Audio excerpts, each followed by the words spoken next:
Your Excellency, Minister, we're honoured that you're here with us. Mr. Paulo Fernandes. Ladies and gentlemen, it is a very special moment for us to talk to you about some of what we see in the energy system and to talk about the energy future. We meet at a moment of extreme energy crisis, a crisis of the supply of energy, a crisis of the affordability of energy, and a crisis in terms of the impact that the energy system has on the climate. I don't want to dwell a long time on the current crisis and the pricing, but I have to say that this volatility is not good for consumers and it's not good for companies, even companies like ourselves. We need to invest against a stable outlook. But it is clear that this crisis needs urgent short-term measures, and I commend the government and the minister for what he is doing to try and disconnect gas prices from electricity prices for the benefit of the Iberian consumers.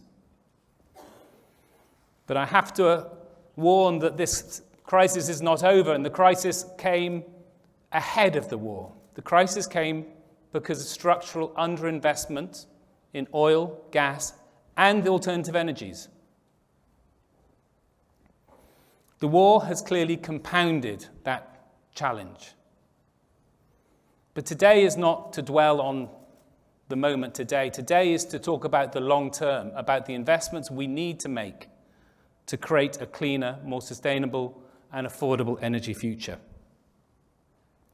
The Electric Summit is about finding solutions. And those solutions will be around renewable energy, and they will be around the fuels you can make from renewable energy. Galp is here to take on that challenge. But that challenge will require the resolve of all of us. That challenge will require major investments, and it will require partnership from all parties. So to start the talk, I want to go and look at the energy system. I want to look at what we need to do over the next 28 years. This is the IEA Sustainable Development Scenario. It is a scenario that has a climate change, a warming of less than 2 degrees C. But it shows in this scenario that we need to take renewable energy in the total energy mix, not just electricity, total energy mix from 11% in this scenario to 55%. It shows in this scenario that the energy delivered to consumers needs to change its form. So electricity is only 20% of the energy delivered to consumers today. 80% is still delivered through fossil fuels. In this scenario, electricity needs to grow to over 40%. I believe it should be over 50% by 2050. We need to electrify everything, and if we can't electrify it, we need to create fuels from renewable electricity. Wind and solar will have a major role in this, going from about 8% of electricity generation in the world today to 60% by 2050. But I do note in this scenario that transport is only 25% electrified by 2050. And why is that? Because passenger cars are only 22% of the energy consumption in transport, because you have ships, planes, heavy-duty transport, railways. So this challenge is enormous. It's a challenge of how we generate energy, and it's a challenge how we deliver that energy that keeps the world moving. And we are going to have to decarbonize quickly if we're going to reduce the impacts of the energy system on climate change. We're going to have to decarbonize at the same pace as between 2019 and 2020, when that was driven by a pandemic crisis and a recession. That's the magnitude of changes we're going to have to see every single year to 2050 to achieve this net zero target. And as you see from this graph, we're also going to have to get good at sequestering CO2, whether it's geologically or through use cases or even through direct air capture. in order to compensate from the CO2 emissions that will still exist in 2050. That's why it's a net zero challenge. If I look at Portugal, and Portugal I think is exemplary in how it is driving the energy transition. In 2019, it was already at 27% of total energy, not electricity, total energy was renewable. Remember, I talked about 11% in the world, so this shows how much ahead Portugal is for the rest of the world. But when you look at that 10-year transition, there was a good growth in renewables. There was a very good reduction in coal, and actually, at the end of 2021, there is no coal-fired powering. Portugal is doing an excellent job. But still, between 2009 and 2019, 65% of the energy was oil and gas. And this is the part of the energy system that we're really going to have to focus on decarbonizing. And that might seem odd coming from a company that is involved in delivering oil and gas in the country. But we are up for that challenge.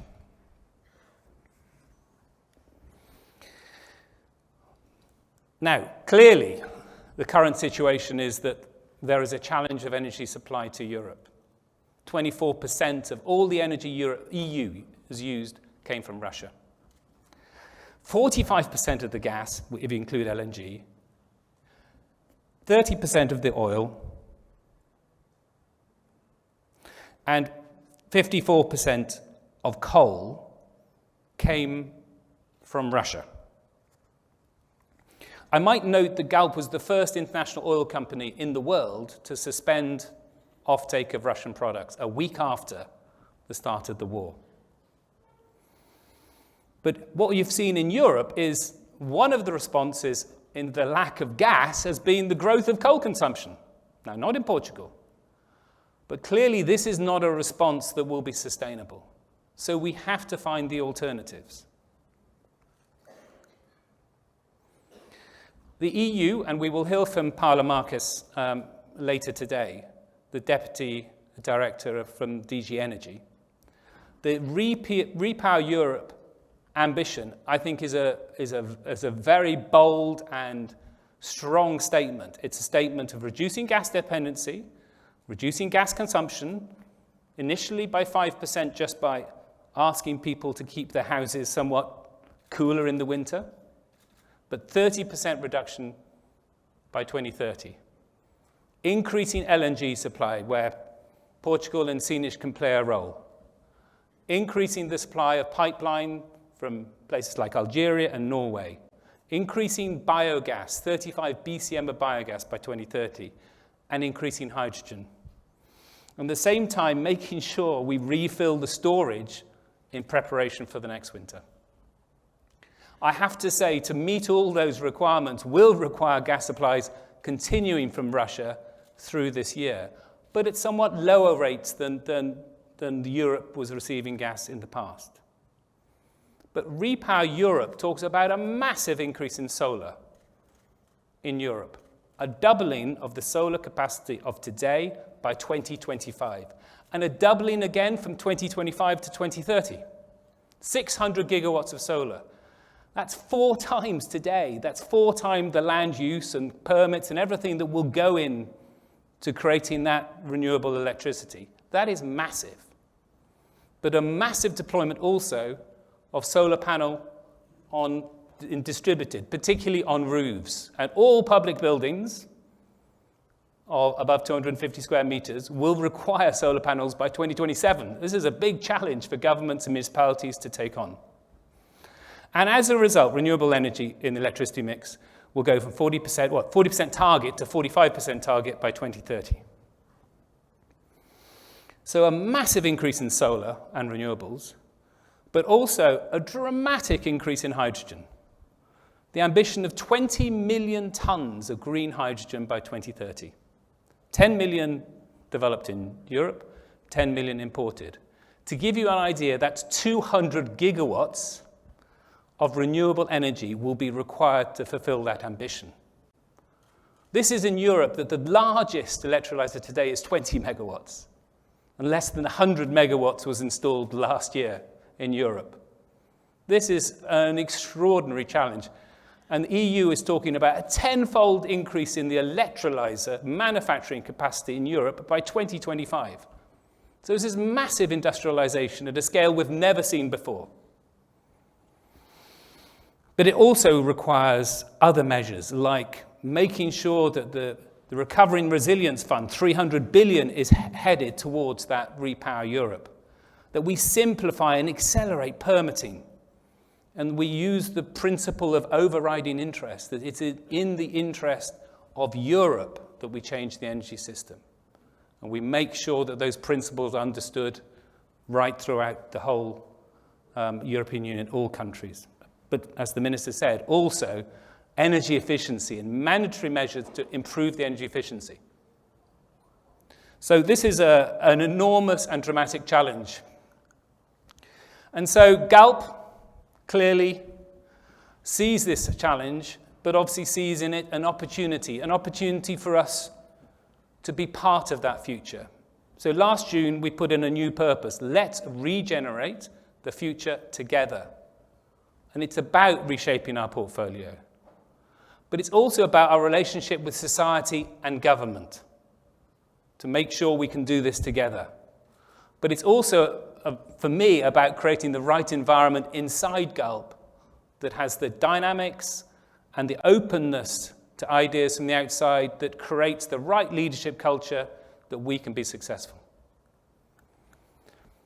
Now, in our portfolio, we are committing to 50% of our net capex to low-carbon businesses, essentially zero-carbon businesses. We do have an upstream business, and we continue to want to grow that. Why? Because this is a transition, and the world will need oil and gas as we go through that transition. But we want to transform our downstream businesses, our refinery and our commercial businesses. We want to grow a world-scale renewable energy position, but also take part in new energies such as hydrogen and the battery value chain. And I just want to touch on those measures that we're going to be taking to be part of this regeneration of the future. In our commercial business, we clearly want to expand our EV charging network. We are the leader in Portugal today. We have about 1,300 charging points. We want to double that every year to get to 10,000 by 2025 in Spain and Portugal. We have a new startup company, Galp Solar, that is putting solar panels on roofs, distributed solar. It's now 5,000 installations. Our order book is overflowing, and we need to expand that business very fast to meet the demand that is coming at us. We want to increase our renewable electricity sales by double, and we want to increase our what we call our non-fuel contribution of what we're offering to customers, whether it's electricity or convenience, to 40% of what we sell over the forecourt. We want you to see Galp not as just a company that sells fuel, as in petrol and diesel, but a company that is selling much broader solutions, and particularly renewable electricity. We want to transform, and I think the Minister is taking a strong lead about transforming Seanish. And for us, we want to take it from a grey refinery to a green energy park. This will require a number of measures. The first will be, within a year, we want to launch the first biofuels project, a world-scale biofuel project called a HVO project. This will provide renewable diesel and renewable sustainable aviation fuels. We want to be a leader in green hydrogen. We have 2 megawatts electrolyzer under construction, and we're close to awarding a 100 megawatt electrolyzer. Remember what I said, the largest electrolyzer in Europe is 20 megawatts. So this is a world-scale electrolyzer that we are getting ready to sanction. We have another 100 megawatts where we're working with partners.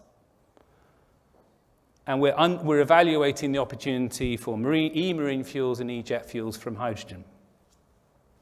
This is our ambition for 2030, to get to a gigawatt of electrolyzer capacity. We're not the only one that is focusing on Seanish. And as the Minister said, we will need a master plan. cost-effective renewable energy will be the way that is unlocked. It is all around electricity. And if we look at all the proposals, this could be 5 gigawatts or more of renewable electricity. But for hydrogen and hydrogen solutions to be economic, that needs to be competitive renewable electricity. And Portugal has the opportunity, given its location in southern Iberia, to really capture that opportunity.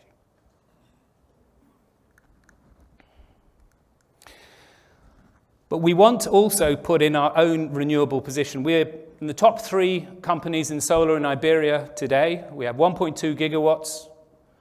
We have a funnel in Iberia of projects under development of 4.1 gigawatts. And recently we expanded quite massively in Brazil, some 5.6 gigawatts. 5.4 gigawatts of projects that we have now under development within Brazil. This will lead us to go to 4 gigawatts by 2025 and 12 gigawatts by 2030. This will be, complementing our upstream position, and over time we'll be competing in terms of the energy output from our renewables position. But we also understand it's not just about electricity, it's about what that electricity will be used in order to create that completely new energy system. And one of the big challenges in the world will be to have the minerals that will be required and the refined minerals for all the solar panels, the batteries, a doubling, for instance, of copper in the world by 2035. And it was said, I was in Davos recently, it was said, we'll move from big oil to big shovel. It will be about the minerals we need to make that conversion. And so Galp, as a refiner of oil at the moment, has partnered with Northvolt to do lithium conversion, taking the raw materials from the ground, of the hard rock, and to make battery-grade lithium hydroxide. So the project that we're working on in a 50-50 joint venture, Aurora, that project we would like to sanction by the end of next year for up to 35 kilotons of lithium hydroxide, about a 700 million investment. And we have selected Setúbal as the prime location to build that facility, which we hope is just the start of the opportunity to build out a battery value chain business for Portugal. And as you see on the left, the world demand for lithium and lithium refined products will be 6-fold by 2030, probably 10-fold in Europe by 2030. And today there is no lithium hydroxide manufacturing facility anywhere in Europe. So this is a real kind of first for Europe, as well as, I think, really important for Portugal and this new electric energy system. So where does that lead Galp? We've set some targets. We have targeted net zero by 2050, in line with Portugal, in line with the rest of Europe. We want to be 40% on the way by 2030. In terms of our own emissions, our scope 1 and 2 emissions, already made 26% reduction from 2017.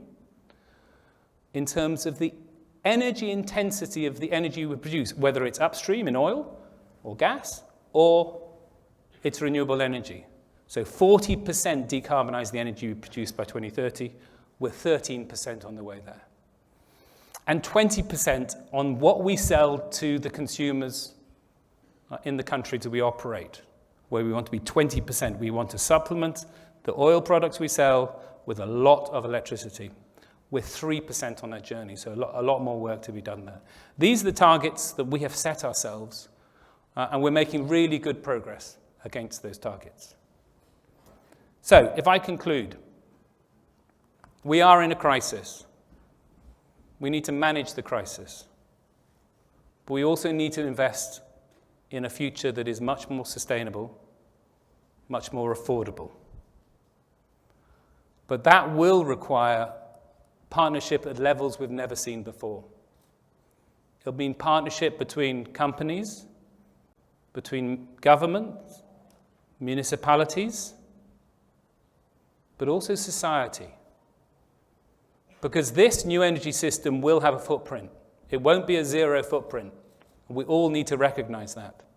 The footprint of the current energy system is hurting people's pockets, but it's also damaging the climate. And so I want to ask all of you to join us on our kind of purpose. So let's regenerate the future together. Thank you.